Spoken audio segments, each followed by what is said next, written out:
How do you feel, David? I'm feeling a little exhausted from jet lag. Both of us are. So we need some Amsterdam energy. That literally took here. all the energy out of me.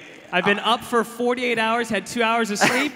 So let's talk technology. And really what we're talking about is you're going to hear so much today about the future of tech. But here's the beef. It's very difficult to actually predict the future. So some of what you hear today is going to be, it's going to come true 5 years from now, and others are going to join the dustbin of history. But just quickly, Joe and myself, we run something called Funny as Tech. What we do is we tackle the thorniest issues in technology inside of a comedy fair. Well, David is a tech expert and tech ethicist. He knows all things tech. I am a comedian who still has an AOL Gmail account. There you go. It's gmail@aol.com. You just merged it together. I just merged the two. That's not how you do it, apparently. But what we're going to be talking about today is glass holes. Where are they now? And really setting that up as an analogy for the difficulty of understanding tech. So just raise your hand if you owned before, if you were one of those glass holes. Who here owned Google Glass? Raise your hand. I'm sure a lot of you did. I'm sure we a lot don't get many hands when we call them glass holes, and we ask them to point themselves out. I know that's a lie because a couple years ago on Twitter, you would see so many people who would wear Google Glass right in their profile pic, basically saying, hey, I'm from the future. But let's get started with glass holes. Where are they now? Probably a visual that a lot of you have seen. And I think it's interesting, right? Because again, you have millions and billions of dollars that sometimes go into these technologies. You think about 3D printers. A couple years ago, everybody was assuming that it would be in their house in 2018. Well, guess what? I don't have a 3D printer. Who here has a 3D printer, right? So again, we have to be somewhat skeptical sometimes of the idea that it's hard sometimes to stick a knife in that balloon of enthusiasm. But let's look at glass holes. So shout out, and actually Joe will run around the audience. Anybody have any ideas of why Google Glass flopped? Yes. So basically, I want you to raise your hand. I'm going to point at you. You're going to stand up, and I want to hear from you why you think Google Glass failed. Failed is a harsh word. Didn't make it. So raise your hand. Anybody have any idea? You're all tech experts. There we go. We got a hand in the back. Stand up, sir. Run over there, Joe. Coming to you. Stand up, stand up, stand up. All right, why do you think Google Glass I like didn't make the it? T-shirt. What's your name? What's your name, by the way? Marijn. All right, Martin, why do you think Google Glass didn't make it? Privacy. Privacy. Ah, yes, exactly. And that's kind of what we talk about, right? Is that sometimes the future seems so certain. So years ago with Segway, we assumed that everybody would be riding around on their Segway. Well, guess what? I just walked around Amsterdam, and everybody's got a damn bike, right? It seems like the perfect city for Segways, yet I didn't see one Segway. Granted, it's used sometimes in a very utility. As an American, I'd rather not exercise. So all the bikes here just make me nervous. Yeah, everybody's very fit in Amsterdam. I like it. I like it. So again, sometimes the future seems certain, but it's hard to predict because we have reality. So similar to how it was just mentioned that Google Glass wasn't focused on privacy, they focused so much on what? On the utility. They focus so much on me or Joe. You're wearing Google Glass, right? You can see who you're going to call. You walk into a room and you see, oh, I'm talking to Joe. I mean, the utility is great, but then there's the design aspect of it. A lot of people have to wear this on their face.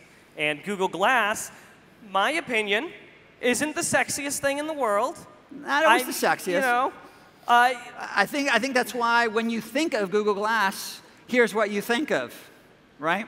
You've got Sergey, I think accidentally was looking a little bit like Schwarzenegger in Terminator. And minus the build, the strength, and the gun. Right. Well, that's the kicker, right? I mean, like, look at me right now. Like, if I walked into a coffee house in Amsterdam and I kept this mic on, people would kind of look at me funny because we are still interacting with other humans. You'd be the most blatant informant for the FBI. I would just start randomly talking, and people would kind of move away from me. But that's the kicker that we want to think about, is that tech is not all just about utility. It's not all just about me as an individual and what I have to gain. It's also about the integration that takes place into a society. So with Google Glass and other that parts. includes culture, fashion, that includes practicality and use. You have to hit all those things.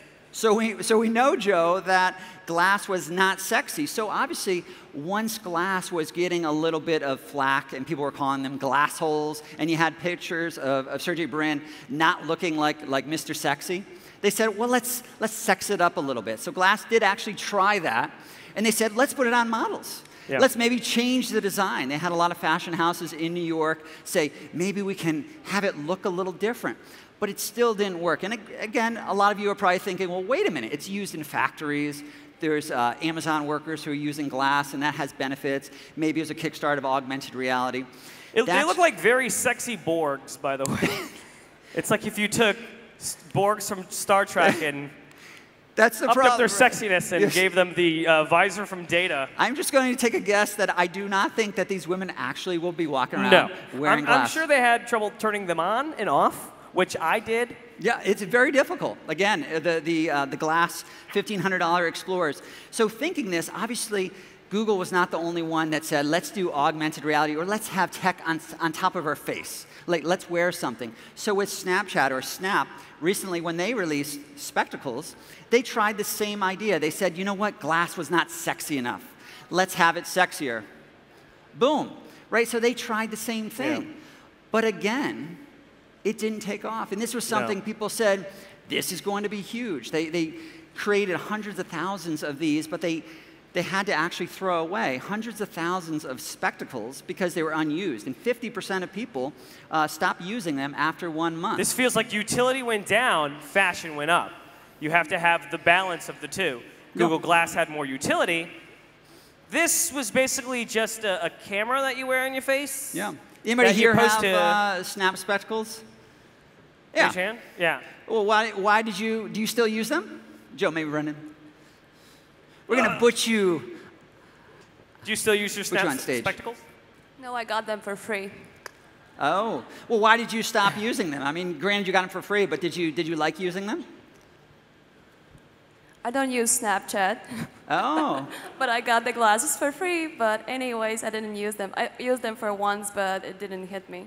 Okay. You know, it's a bad profit model when you give away your product that's supposed to be $100.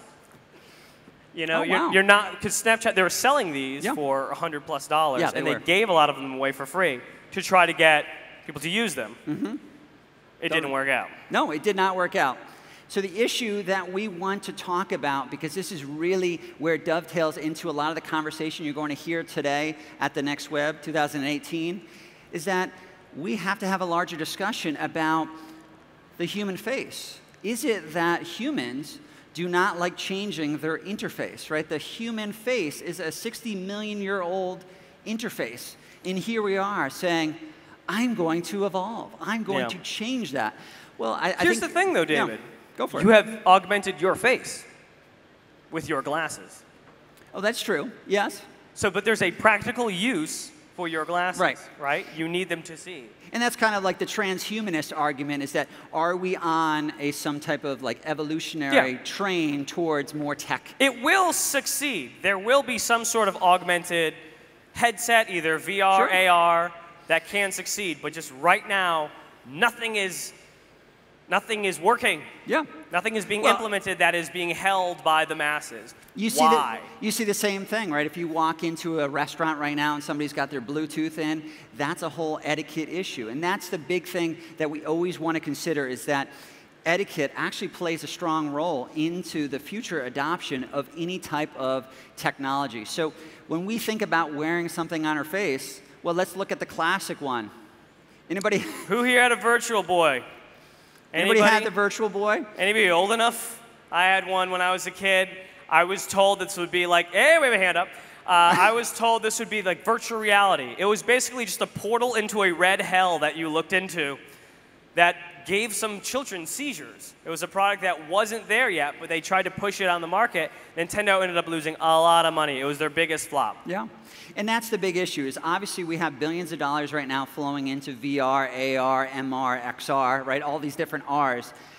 But the big multi-billion-dollar question is going to be, how is something like Oculus, how is it going to work? Is it about motion sickness, or is it about something larger? Is it about like feng shui that we need to know if there's somebody else in the room? I honestly think there's some promise with the Yeah, Oculus we disagree Rift. about this, yeah. We have a big disagreement because I want this to happen. I want to jump in my video games and run around like the little boy I wanted to do when I was a kid. Yeah. The problem is with Oculus Go, it's trying to appeal to a mass market. It doesn't have the 6 degrees of motion. Basically, you're left, right, up, down, but also moving through your free space. The Oculus Rift does, the Vive does, the Go doesn't, which gives me instant motion sickness. Yeah. So I know you probably have a lot of strong opinions on VR. I'd love to hear somebody's opinion. Joe, run out into the audience, right? Yeah, so what do you guys think? What do you think is going to be the mass adoption for VR? Is it going to be the Go? Is it going to be the Lenovo? Is it going to be the high-end Rift like they did with the iPhones? They started high-end and they were able to introduce cheaper things. So what do you guys think? Who has an opinion here's got a strong VR? opinion? Just raise your hand and Joe will run out into the audience. I'm sure somebody... Or AR. There we go, we got one. I'm so jet lagged, this is like, I'm getting all my Fitbit steps. Where's your segue, Joe? You could have just zipped over. Oh my God, they're only in DC. What's your name? I'm Lauren Rosendahl. Great, and what do you think? Well, on the VR front, I really think pretty much out of everything that's out there today, it's probably not going to be the thing that's going to see mass adoption. I mean, it's great for a lot of like, you know, induction in business where you have training for some complex plant which you need to hop into for the first time. It hasn't been built yet, right? That's great, but we're still at the point where you're too isolated from the world. I think you made a really great point there. You need that sort of peripheral vision where is everyone. Once it becomes more transparent, if you will, there's some room for AR there. You know, it may get better, but you still have to deal with this really big leap of planting something on your face, which currently, well, I mean... She's having fun.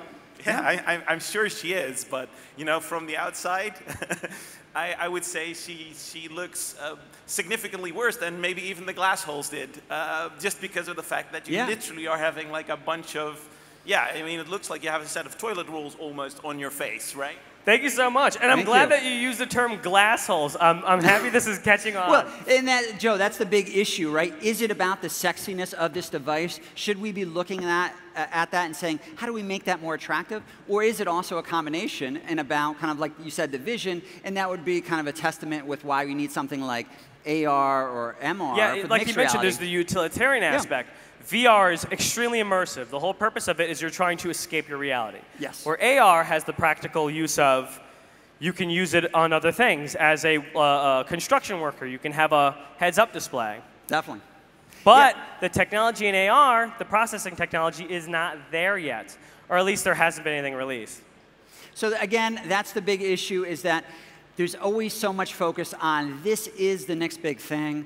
But again, you have to take everything with a grain of salt, and that's what we want to start thinking about today. So I know a big discussion, and we did a show on blockchain and on cryptocurrencies, a lot of discussion about that. But I think it's also interesting because here we are, standing on stage in Amsterdam, and right at our hotel is right next to the tulip market, right? So even though we're Americans, we know a little bit of world history, and so we know about tulip mania, which obviously gets brought up when you're thinking about cryptocurrency, of whether or not that's tapping into or hacking into the human psychology of assuming something is a scarce resource and really repressing the critical aspects of our brain that would say, well, wait a minute, is there any sense for this coin that I'm purchasing?